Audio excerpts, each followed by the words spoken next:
Penguasa Alam Kayangan. Bab 16. Judul, wanita yang diimpikannya menikah dengan sampah yang tak berguna. Saudara Wawan, ada apa? Sin Awan cepat berdiri dengan tatapan cemas. Sin Wawan mengungkapkan senyuman yang benar-benar kaku dan jelek saat ia melepaskan potongan-potongan cangkir anggur yang patah dari tangannya.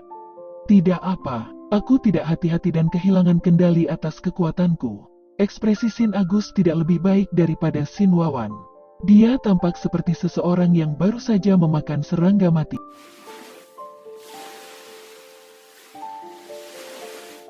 Setelah mendengar kata-kata Sin Wawan, dia dengan cepat menyela. Aku tahu, pasti karena kakak memiliki terobosan lain dalam tenaga dalamnya. Tepat setelah kau melakukan terobosan, pertumbuhan tenaga dalam akan menjadi tidak terkendali. Seperti itu. Sin Awan sepertinya tiba-tiba menyadari, lalu dengan cepat berkata, Saudara Wawan tak terduga memiliki terobosan lagi, selamat. Aku mendengar bahwa Saudara Wawan menerobos ke tingkat ketiga dari ranah kelahiran cakra 3 bulan yang lalu. Baru 3 bulan, dan kau benar-benar mengalami terobosan lain. Ini sudah jelas bahwa kaulah yang terbaik di antara kita. Sepertinya selain Saudara Wawan, tidak ada orang lain yang bisa dipilih padepokan Sin. Wajah Sin Wawan bergetar. Dia berdiri, sangat menekan gejolak hatinya dan berbicara dengan senyum yang terpaksa. Saudara Sin Awan terlalu memujiku. Tapi memang benar aku baru saja mengalami terobosan, dan kekuatan tenaga dalamku agak tidak stabil. Aku harus segera menstabilkan dan tidak bisa lagi terus menemanimu. Tidak masalah, tidak masalah. Sin Awan cepat melambaikan tangannya, mengangguk dengan pengertian. Tentu saja Saudara Wawan menstabilkan tenaga dalamnya lebih penting. Lalu, aku tidak akan terus mengganggu Saudara Wawan. Terima kasih atas undangan dan keramahan hari ini. Setelah beberapa hari, ketika Saudara Wawan dipilih oleh Padepokan Sin, aku pasti akan menjadi orang pertama yang memberi selamat kepadamu. Setelah mengatakan itu, Sin Awan dengan sangat sopan pergi. Sin Agus juga pura-pura pergi bersamanya, tapi setelah Sin Awan berada jauh, dia dengan cepat berbalik dan bergegas kembali. Begitu memasuki pintu, dia bisa melihat ekspresi Sin Wawan yang suram dan menakutkan. Bos, tentang hal ini, melihat ekspresi Sin Wawan, Sin Agus menelan mulut penuh air liur dan mendekati dengan gentar. Sin Wawan mengembuskan amarah seolah dia gila. Dia menyapu semua gelas anggur dan teh dari atas meja. Setelah semuanya pecah, dia memberikan tendangan ganas, mengetuk-ngetuk meja batu. Tangannya mengepal erat, napasnya terengah-engah, dan matanya terbakar karena kecemburuan dan kebencian. Sebuah suara terlepas dari mulutnya. Bukankah kau memberitahuku, Ning Safitri, tidak akan pernah membiarkan Sin Awan, orang tidak berguna itu menyentuhnya? Sin Wawan sangat jarang lepas kendali. Keadaan saat ini menyebabkan kulit kepala Sin Agus menjadi mati rasa dan punggungnya dingin. Dia berkata dengan panik, pasti Sin Awan berbohong. Dia pasti berbohong. Ning Safitri, tidak mungkin jatuh cinta pada orang itu. Omong kosong, Sin Wawan berkata dengan raungan rendah. Adakah sesuatu tentang sampah itu, Sin Awan, yang tidak aku ketahui? Kau pikir dia bisa berbohong di depanku? Orang seperti apa menurutmu? Sin Wawan memiliki ketajaman pikiran dan penglihatan. Dia telah mengenal Sin Awan selama 16 tahun, dan percaya bahwa dia mengenalnya seperti punggung tangannya sendiri.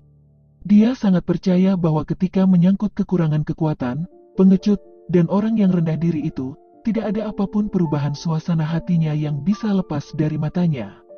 Saat Sin Agus bertanya kepadanya tadi juga, apakah itu di matanya, ekspresinya, atau tingkah lakunya di bawah sadarnya. Tidak ada satupun yang memiliki tipu muslihat. Ning Safitri adalah wanita yang telah ia impikan sejak lama. Salah satu alasan mengapa ia membiarkan mereka menikah adalah karena ia tak berdaya menghentikannya. Yang lainnya adalah dia yakin bahwa jika Ning Safitri menikahi si Aceh, dia tidak akan pernah menyerahkan dirinya sepenuhnya kepadanya. Sebagai gantinya, itu akan membuat segalanya lebih mudah bagi dirinya sendiri. Tapi dia tidak pernah berpikir bahwa pada hari kedua menikah, hasilnya adalah Ning Safitri telah dicicipi oleh Sin Awan. Kemarahan di hatinya saat ini, bersamaan dengan cemburu dan dendamnya, hampir cukup menyebabkan dadanya meledak. Sin Agus berdiri di sana dengan lehernya mengerut kembali, tidak berani bahkan terengah-engah. Dulu, Sin Wawan dipilih untuk menjadi pemimpin keluarga berikutnya. Dia selalu sangat setia di depannya. Sekarang Sin Wawan kemungkinan besar akan menjadi anggota Padepokan Sin, dia bahkan lebih tidak berani menentangnya. Setelah sekian lama, Sin Wawan masih terengah-engah. Jelas betapa besarnya pukulan ini baginya. Tiba-tiba dia berkata dengan suara yang dalam, "Kemana Sin Awan pergi meninggalkan tempat ini?"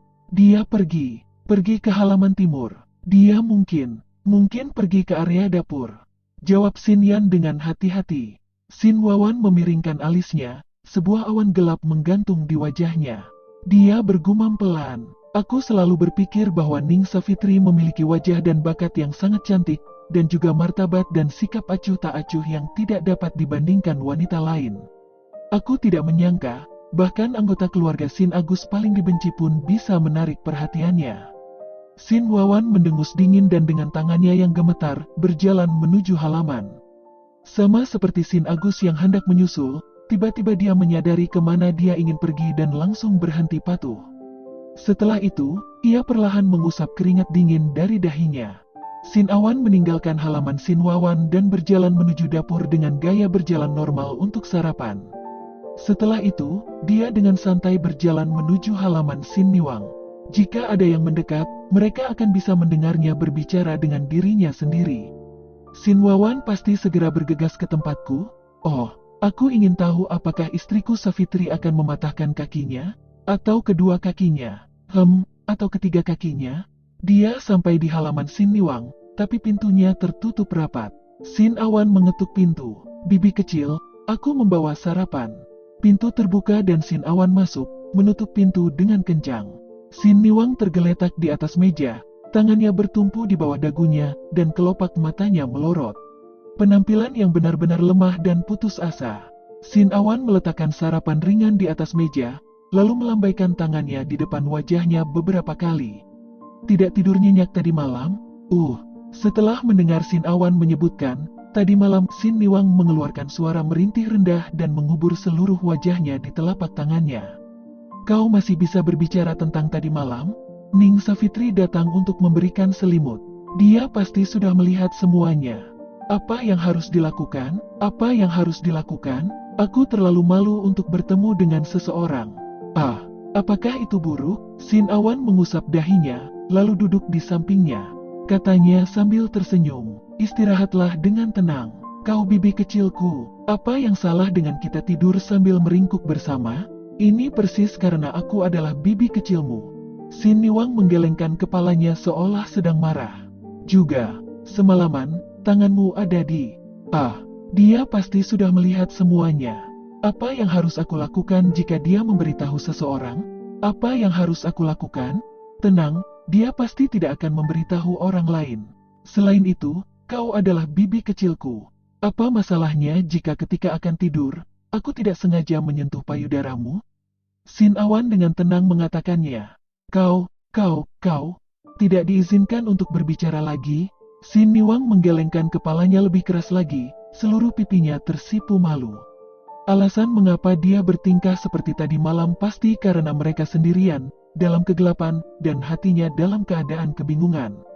Berpikir kembali sekarang, dia bahkan lebih yakin bahwa dia pasti gila pada saat itu. "Aku 100% yakin. Bahkan jika dia memang melihat, dia sama sekali tidak akan memberitahu siapapun. Dan mungkin dia tidak akan berpikir itu. Ke arah yang kau pikirkan. Baiklah, cepatlah makan sarapan atau itu akan dingin." Sin Awan menghiburnya dengan tawa ringan. Saat memikirkan hal yang sama, hati seorang wanita berbeda dari kepribadian pria.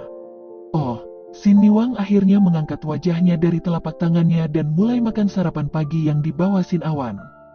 Seperti yang Sin Awan harapkan, Sin Wawan langsung menuju halamannya begitu dia pergi. Begitu dia masuk, dia melihat Ning Savitri saat ini berdiri di tengah halaman. Ning Savitri dengan tenang berdiri di bawah pohon delima di tengah halaman dengan kedua lengan terangkat tinggi. Ekspresinya tenang dan serius. Jelas dia diam-diam menumbuhkan tenaga dalamnya. Rambutnya yang panjang secara alami di atas bahunya, lembut dan mengkilap di bawah cahaya pagi. Di wajahnya yang cantik ada dua alis hitam kurus dan melengkung, mirip dengan sepasang bulan sabit.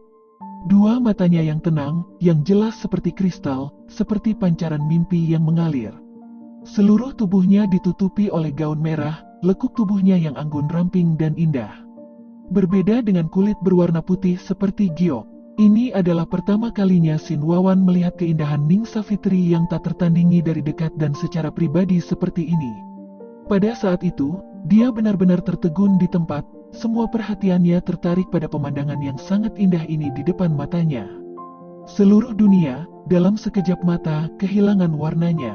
Setelah melihat kedatangan Shin Wawan, postur tubuh Ning Savitri tidak berubah sama sekali. Matanya terus menatap ke depan sementara suara yang tenang meninggalkan mulutnya.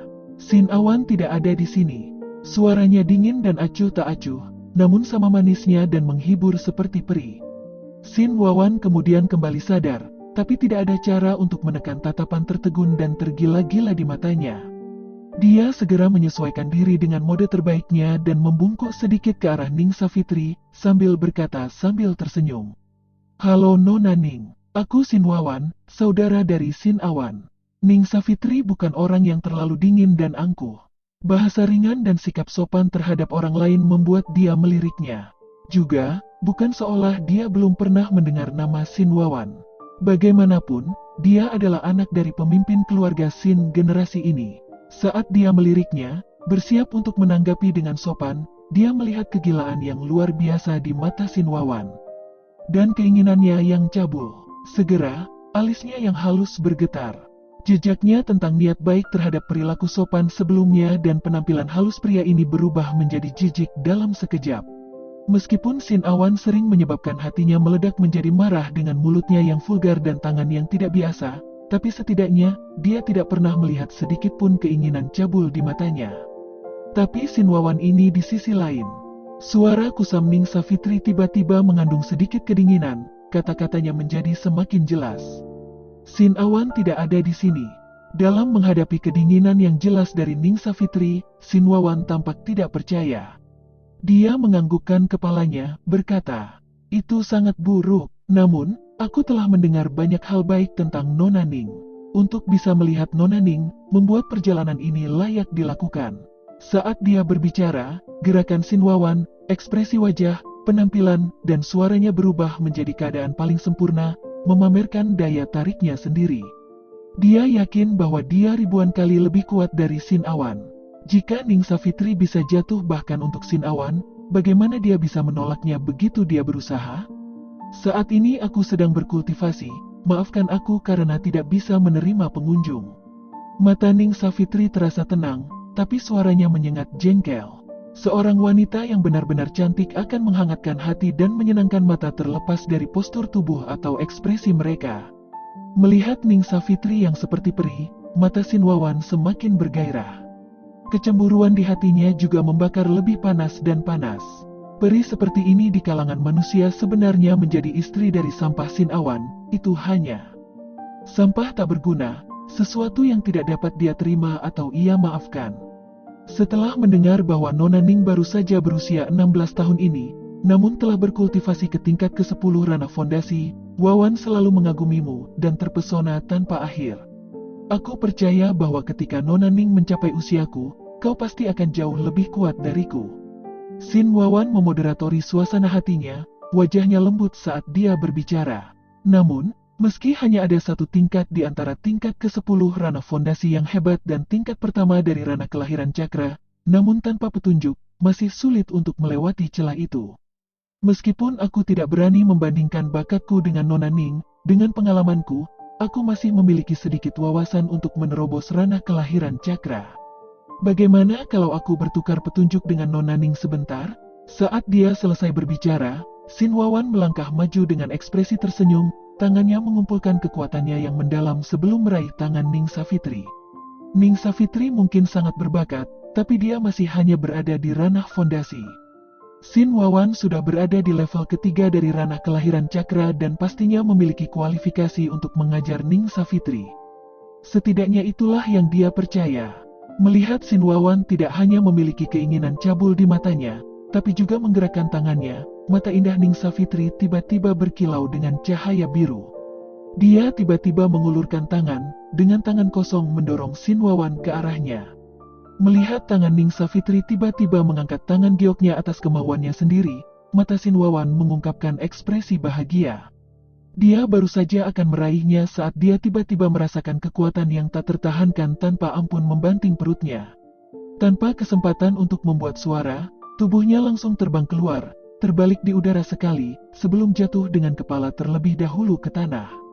Pada saat bersamaan, kedua gigi depannya terlepas. Posisi Sin Wawan di antara keluarga Sin sangat tinggi. Jika seorang wanita yang telah menikah dengan keluarga Sin harus menerima pelecehan seksualnya, bahkan jika dia bisa mengalahkannya, dia tidak akan menyakitinya. Namun, dukungan apa yang dimiliki Ning Savitri? Di belakangnya ada istana awan salju.